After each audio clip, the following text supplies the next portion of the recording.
स्वादमध्ये आपलं स्वागत आहे। आज आपण बघणार आहोत पावभाजी। यासाठी मी पत्ताकोबी, गाजर आणि पोटॅटो म्हणजे बटाटा हा मी कुकरला प्रेशर कुक करून घेतला आहे। त्याच्यानंतर त्याला स्मॅश करून घेतला आहे। आपण गॅसवरती तेल गरम करून घेतलेलं आहे। त्याच्यामध्ये थोडंसं बटर घालून घ्यायचं आहे। बटरमुळे पावभाजीला छान अशी टेस्ट येते। आता आपण हिरवी मिरची घालून घेऊया। मिरची तळली गेली छान की त्याच्यानंतर त्याच्यामध्ये बारीक चिरलेला कांदा घालून घ्यायचा आहे।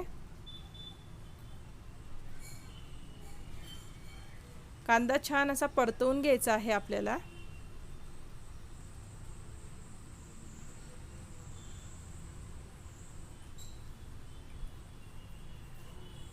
तुम्ही बघू शकता कांदा छान परतल्यानंतर त्याच्यामध्ये आपण आता अद्रक लसूणची पेस्ट घालून घेतलेली आहे। ती पेस्ट थोडीशी आपल्याला परतवून घ्यायची। त्याचा कच्चेपणा जो आहे लसूण अद्रकचा तो निघून गेल्यानंतर आपण त्याच्यामध्ये बारीक चिरलेली शिमला मिरची घालून घेणार आहोत।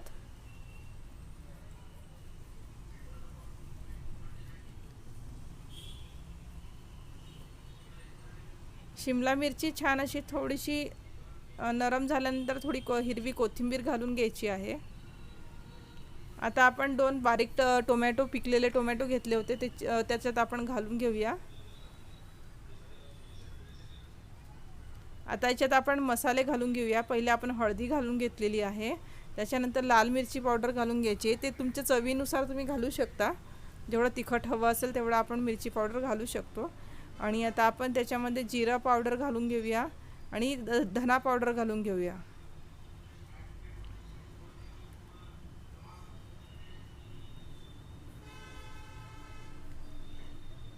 हे सगळे मसाले छान असे परतवून घ्यायचे आहे। आणि मसाले लवकर जळतात म्हणून थोडंसं पाणी घालून ते शिजवून घ्यायचे आहे। पाणी घातल्यामुळे मसाले हे जळत नाहीत। आता छान तेल सुटेपर्यंत आपल्याला हा मसाला असा परतवून घ्यायचा आहे।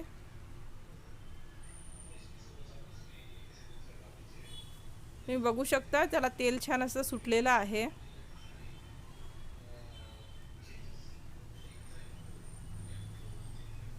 आता आपण ते जे मसाला आहे तो थोडासा स्मॅश करून घेऊया।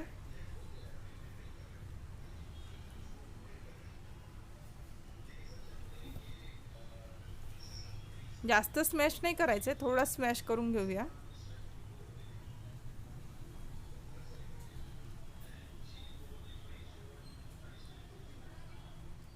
आता आपण ज्या भाज्या आपण बारीक करून घेतल्या होत्या प्रेशर कुक करून स्मॅश केलेल्या होत्या त्या आता आपण त्याच्यामध्ये टाकून देऊया मसाल्यामध्ये।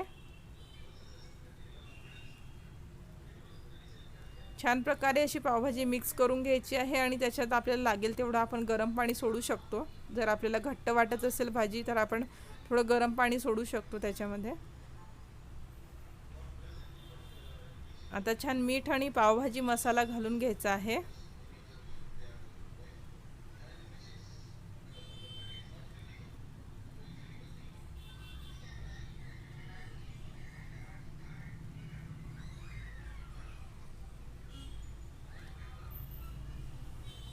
मसाला छान मिक्स करून घ्यायचा आहे। मसाला असा जो आपण तेलात न घालता वरतून जेव्हा घालतो तेव्हा पावभाजीची टेस्ट खूप छान येते। नक्की ट्राय करून बघा। आणि आता याला एक छान अशी वाफ येऊ द्यायची आहे भाजीला। आता आपली भाजी तयार झालेली आहे।